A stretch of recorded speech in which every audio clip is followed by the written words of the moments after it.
Despite the passing of the 2021 budget in Parliament today, many crucial issues remain unaddressed by the PN government, and it is for this reason that the opposition MPs unanimously opposed the passing of this bill.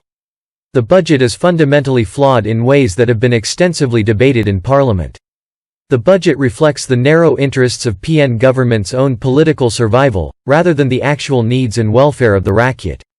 At the committee level, various opposition MPs raised and sought clarification on issues of utmost importance such as, the withdrawal of EPF savings and lack of safety net, to those without EPF contributions, the high allocation to Jabatan Komunikasi Komuniti, JCOM, and questionable purposes of the funds, the questionable usage of funds for political machinery, and lack of support for many business owners who are facing dire straits.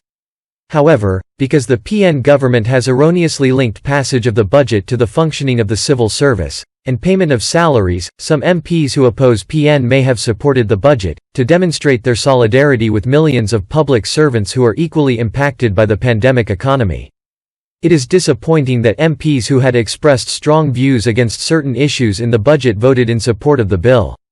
As a result of its tenuous hold on power, the PN government will continue to use its political influence to preserve its power, often at the expense of the rakyat and the country's future.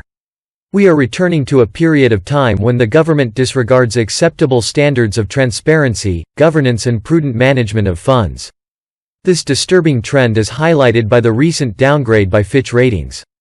In addition, World Bank's governance score for Malaysia has weakened in 2020, and we expect deterioration in other key ratings including Corruption Perception Index and Media Freedom Index.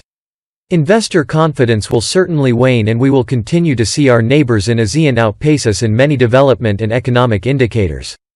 At this pivotal moment in time when the country requires fundamental rethink in how it emerges from the pandemic stronger and more vibrant, PN has shown itself incapable of the task at hand. The narrow passing of this bill in Parliament will do little to inspire confidence in the PN government. It will simply render it further susceptible to self-interests of these politicians at the expense of the rakyat.